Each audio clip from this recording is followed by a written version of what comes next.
what we need to do in order to raise proper Muslim children.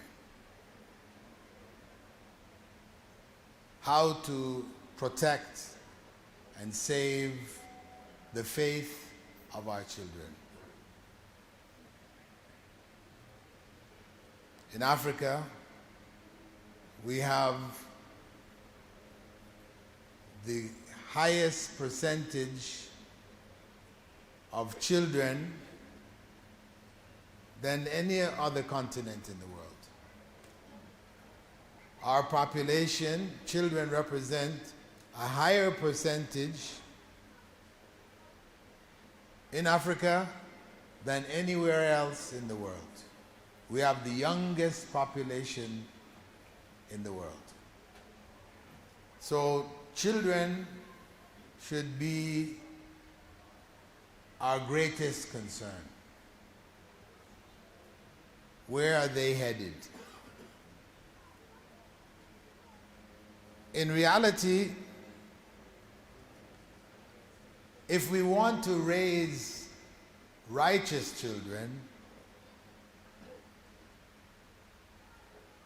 the beginning of their righteousness will be in our righteousness. As they say in Arabic, فَاقِدُ الشَّيْء لَا يُعْطِي. One who has nothing to give can't give anything. One who is lacking what is needed cannot give what he doesn't himself possess or herself. So the very first point that we have to consider is based on what Prophet Muhammad ﷺ had said, choosing the right spouse, the right wife.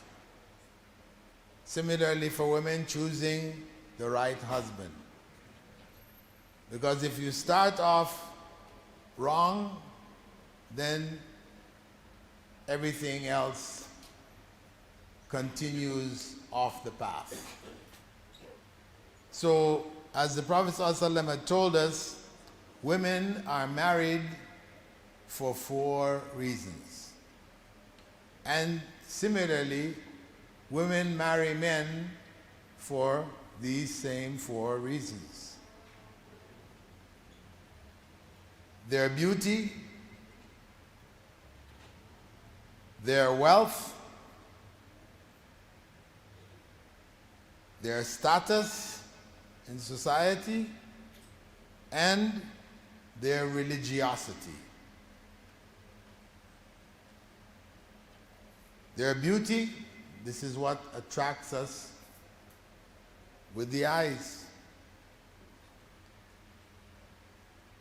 Their wealth, of course, women will choose men with means.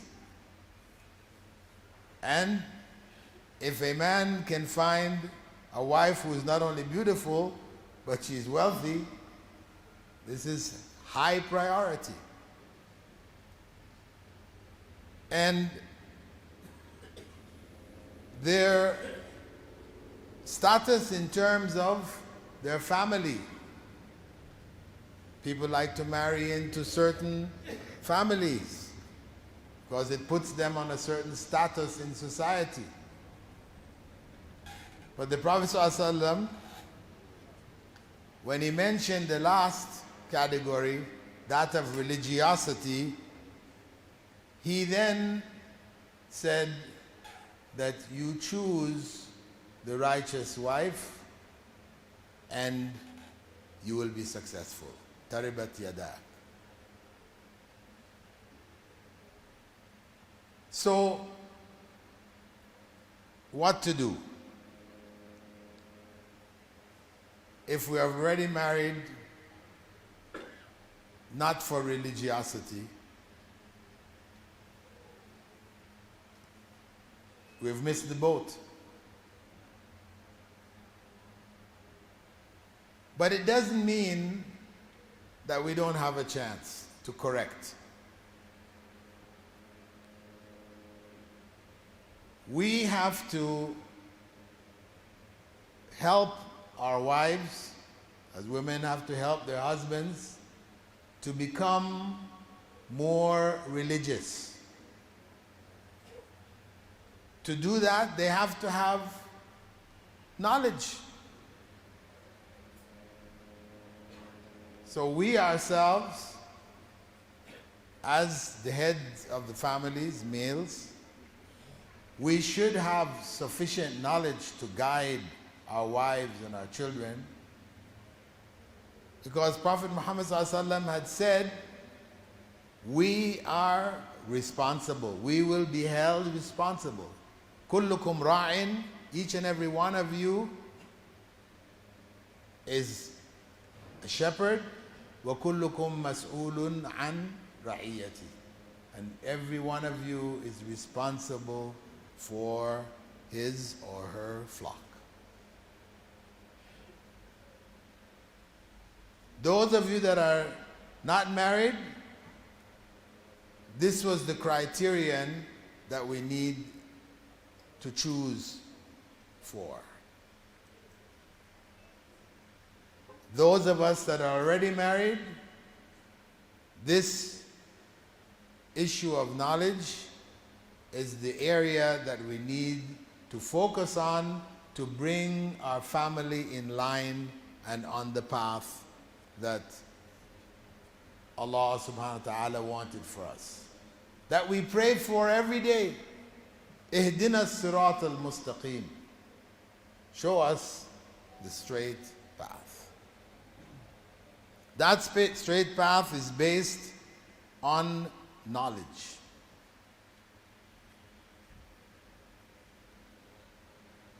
The other responsibility that we as parents, fathers and mothers, have is to provide for our children religious education, or education which is integrated with Islamic knowledge. So the educational system becomes the biggest challenge for those of us who already have children to tackle, to ensure that that educational system will produce righteous children.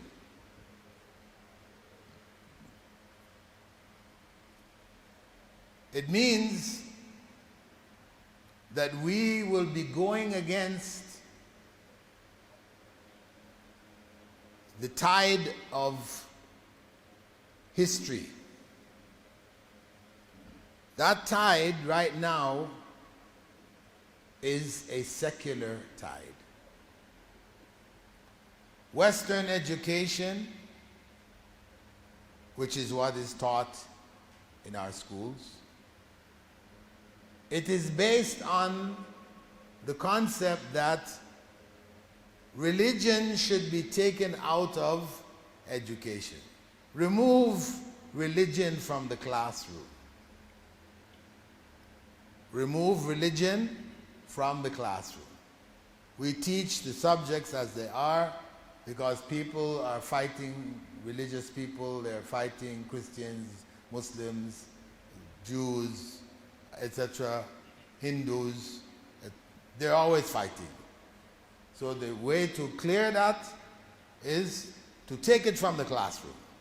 We just teach our subjects as they are, without religion interfering with the process of teaching. This is the philosophy that the West took with the turn of the century, from the 1900s to the 20th century. when the 20th century began, this was the direction in which education was going. But that direction produces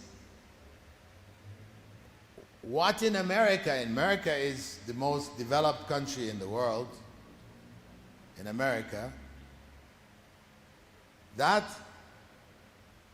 it produced Oppenheimer, who dropped or built bombs, which was dropped by the American military on the Japanese people in Hiroshima and Nagasaki at the end of World War II.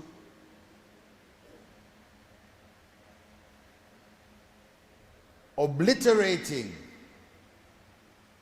tens of thousands of people in seconds. People just disintegrated. Men, women, and children. One would have to ask, how could somebody build such a weapon? And then, how could a country drop such a weapon on other people, other human beings, who were not engaged in war?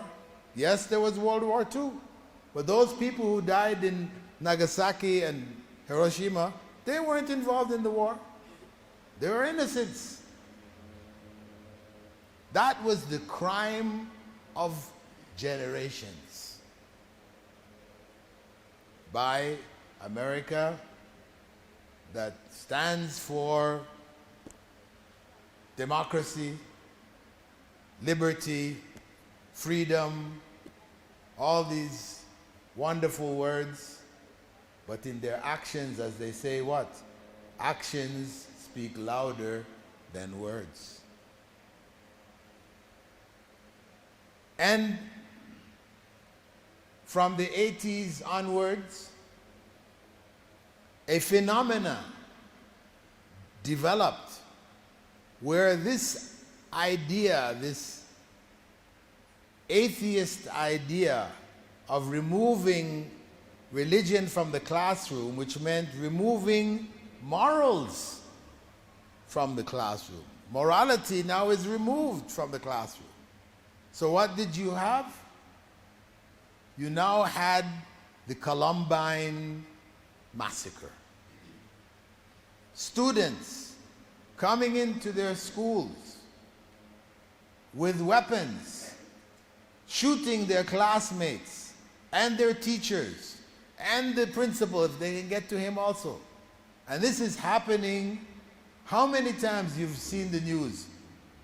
Mass shooting on schools by children in the schools. This is the product. Because once you take morality out of education, there's no moral compass left. So people will do whatever pleases them. What is good is what makes me feel good.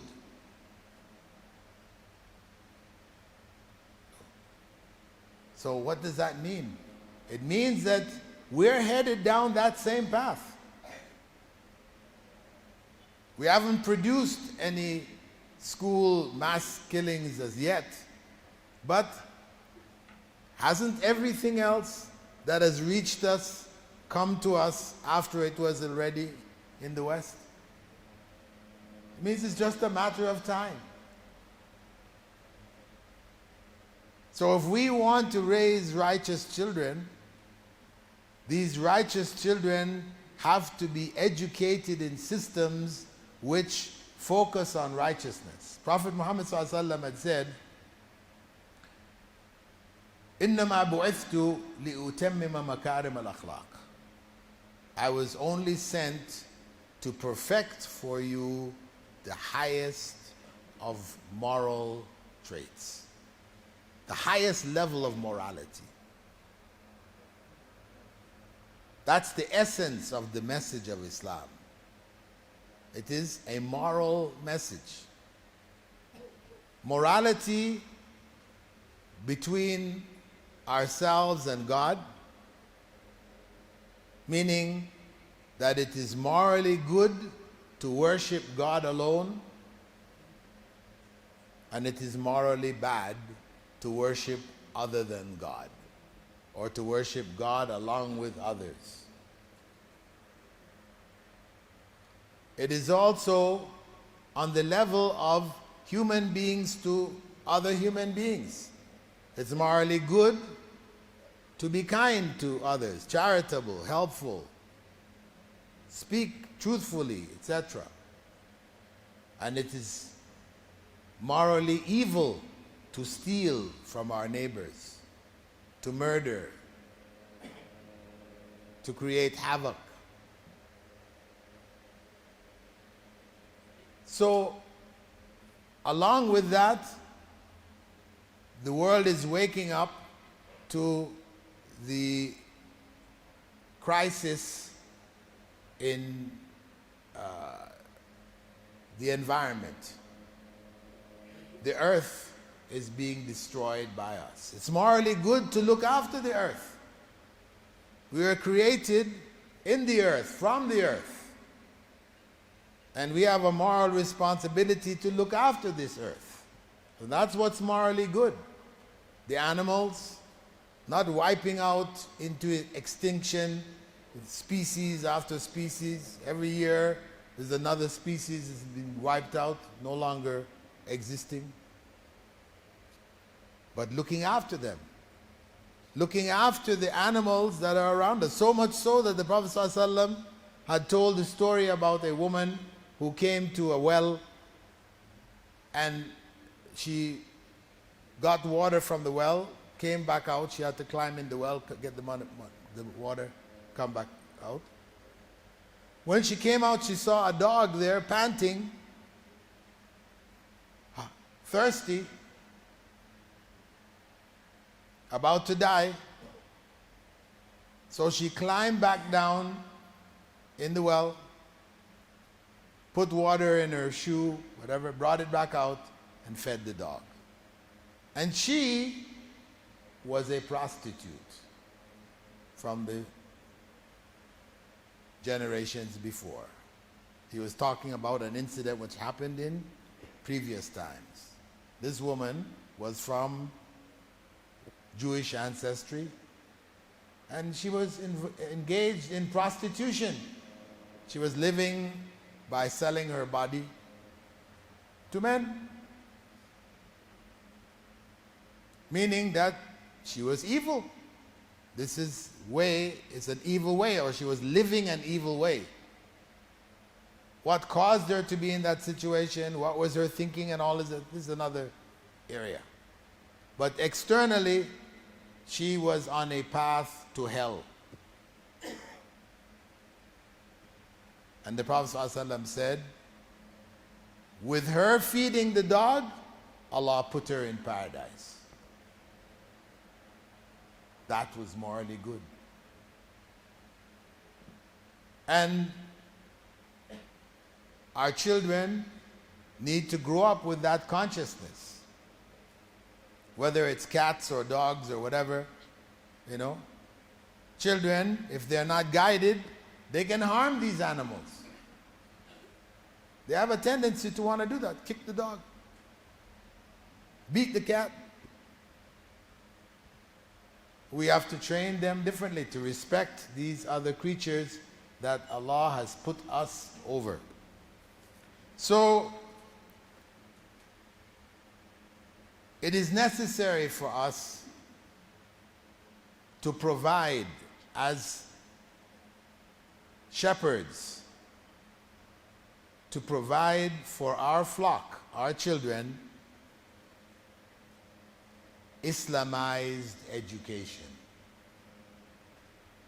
It's not enough to just put our children in regular schools where they will be fed the product of Western civilization. In the past, when we were the leaders of civilization in Spain, Baghdad. We didn't teach that way. When you read the books that were written by the scholars back in the 7th century, 8th century, 9th century, great scholars of that period in Spain, Baghdad, Basra. Regardless of what the subject was, when they were teaching, they would mention a verse from the Quran that is relevant to that topic. They would make the connection. And that's what we need to do in our educational institutions. We have to introduce principles and systems by which we may give the students in every class that they learn something of Islam. Something about Islam should be mentioned there. And the highest and most important is morality. So, technically speaking, just because this is actually, it could be a very long talk for hours. But just to keep it simple, if we just take the principle of morality alone, and we say all teachers are required to give a moral message in every class. I know you have religious education and so okay, but that really doesn't teach. The students understand that to be different from what they're studying of science, mathematics, these other things. It's different. That's where my future lies. This religious education class, okay, I'm obliged to go there, I go to it. But now what we need in our schools is that in every class that is taught, the teacher needs to put a moral message in that class. Now imagine a child who from kindergarten to A-levels or O-levels, grade 12, has been hearing moral messages in every class that he or she studies for those 12 years or 11 years. Do you think they will be like our kids today? Just that simple change alone. And that's why the Prophet ﷺ said he was only sent to perfect the highest of moral character traits for us. Because in morality, Sirat al-Mustaqim can be found. Without morality, it can't be found. So,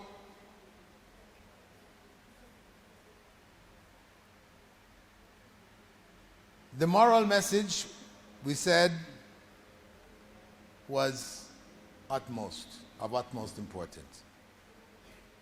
There are some other areas that we should consider as we struggle between Islamic culture and cultural Islam. This is another area of struggle that we're faced with. Between Islamic culture and cultural Islam. Now people might say, well, what's the difference? Sounds like the same. Culture, Islamic culture. Sounds. Cultural Islam and Islamic culture. Cultural Islam is what we inherited from our parents. and our environment. And that Islam, if you go to Morocco, you'll find it's different from their Islam. Whereas Islamic culture is based on the teachings of Islam. It's the culture which comes out of practicing Islam. And that is supposed to be the same anywhere on the face of this earth. Wherever we are, it will be one and the same. That's what we need to get back to. So cultural Islamic practices, traditions, we need to move them aside and get to Islamic culture. Just a brief example. Since we're in Ramadan, we're here in Ramadan. Ramadan has become, in cultural Islam, a month of feasting. Instead of a month of fasting, it was converted into a month of feasting. I think this is very obvious, right? Nobody would argue against that. So, suhoor, we sit and have a 3-course meal for suhoor. And then for iftar, maybe we have a 6-course meal. I know when I first accepted Islam and I had to fast the first month, I was worried.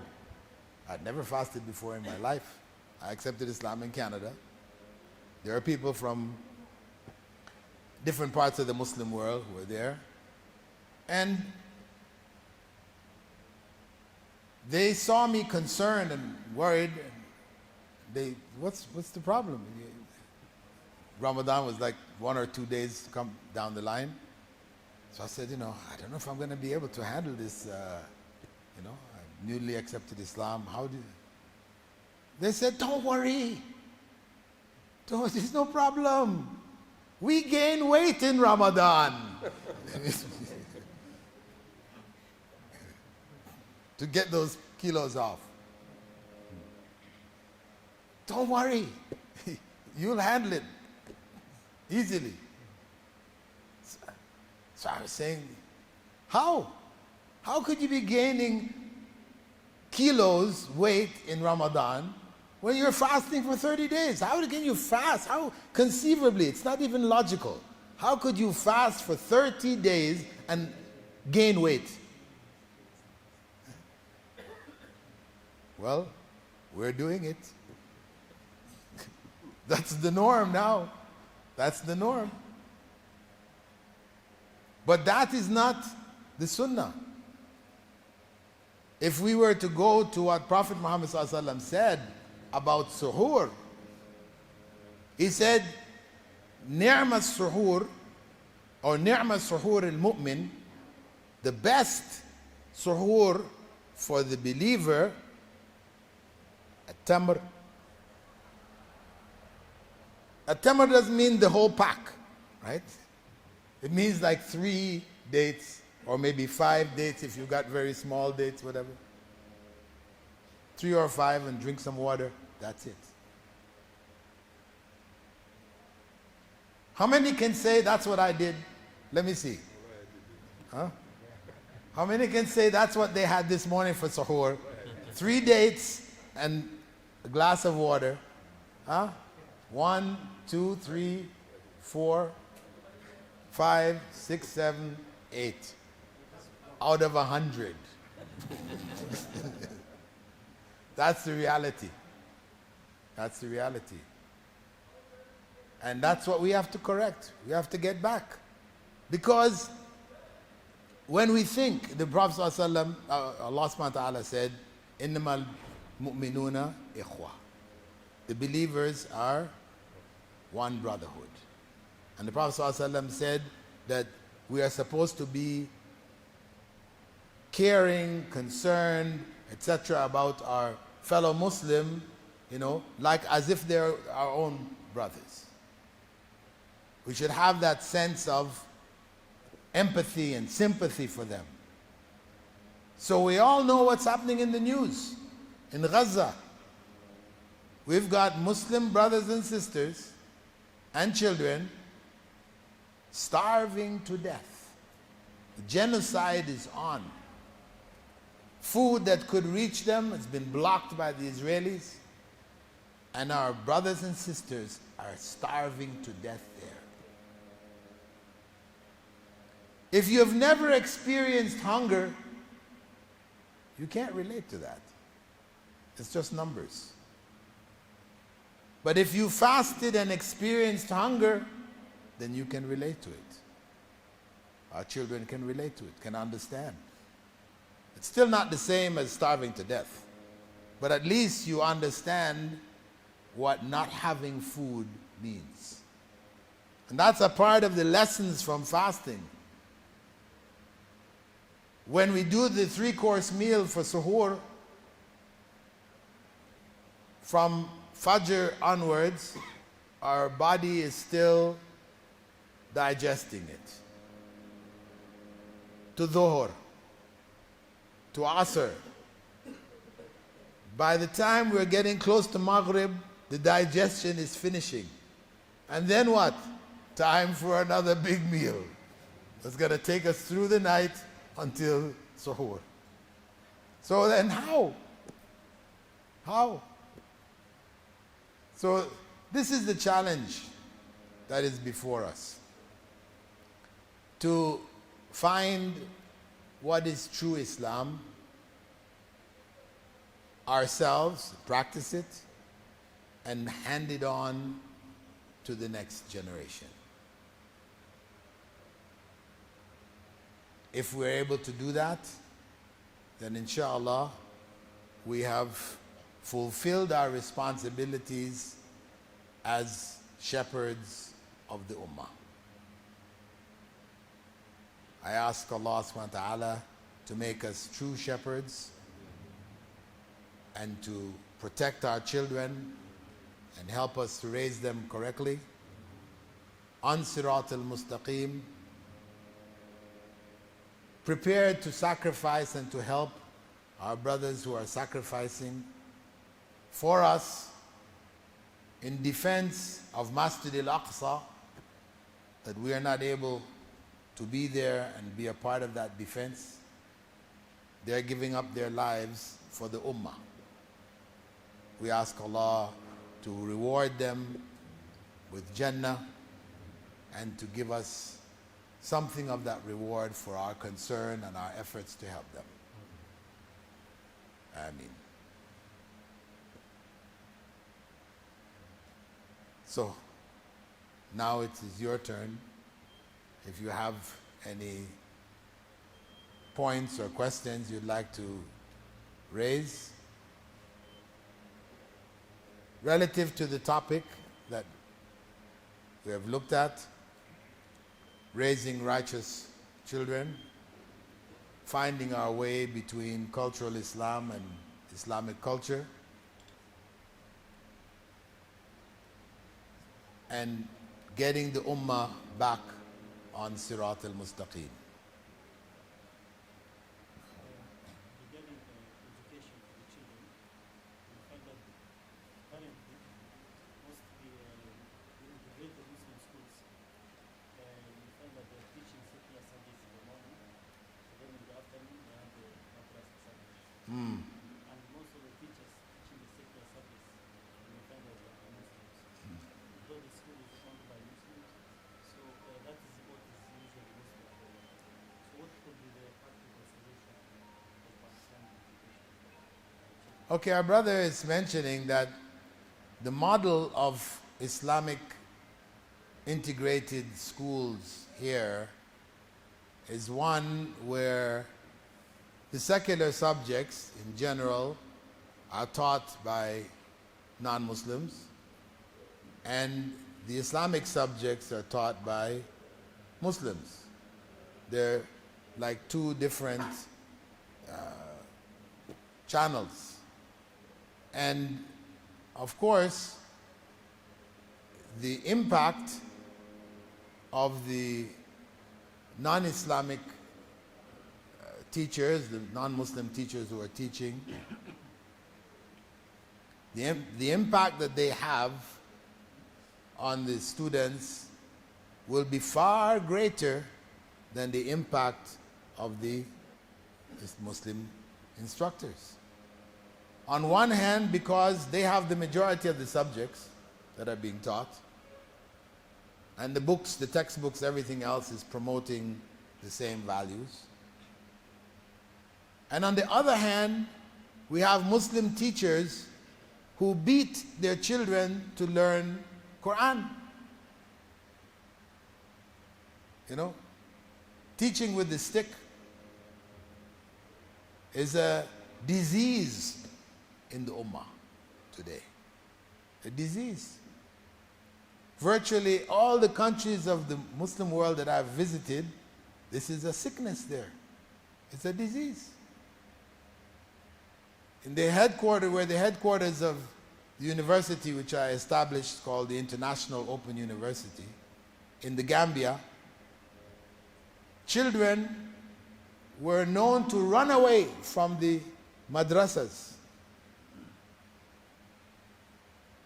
though their parents are putting them there with the good intention of learning Quran and so on, so putting some Islam in their life.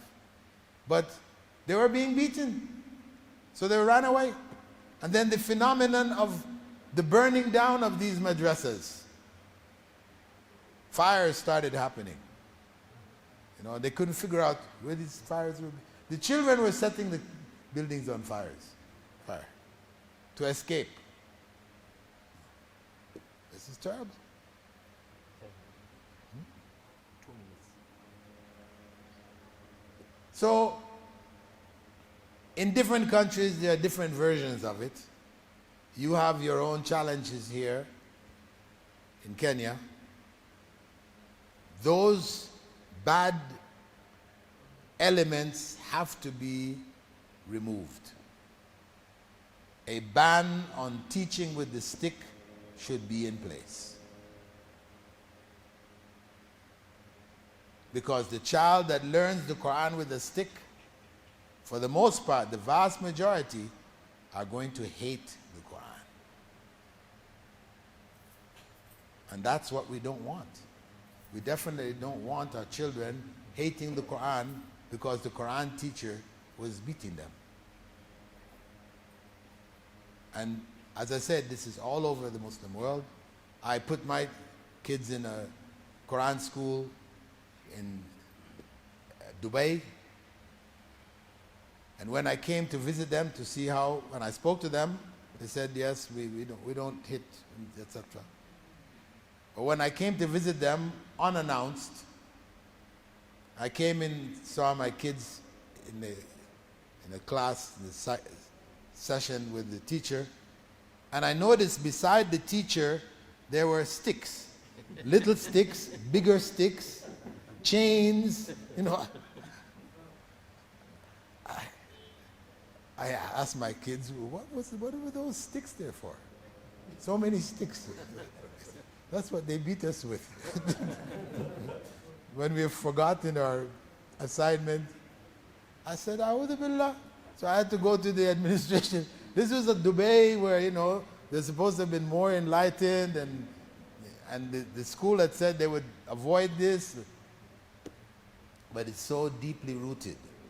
So you as an ummah here in this masjid have to ensure to the degree that you are able that this practice is banned, stopped. Because the Prophet ﷺ's, you could say, servant boy, what's his name? Huh? Anas bin Anas ibn Malik. Anas ibn Malik, he narrated that the Prophet Muhammad ﷺ never hit him even once. Never said a harsh word to him. This was the prophetic way. We need to get back to Islamic culture. Inshallah, I pray Allah helps us. And inshallah, I ask you all to make dua for me. سبحانك اللهم وبحمدك نشهد أن لا إله إلا أنت نستغفرك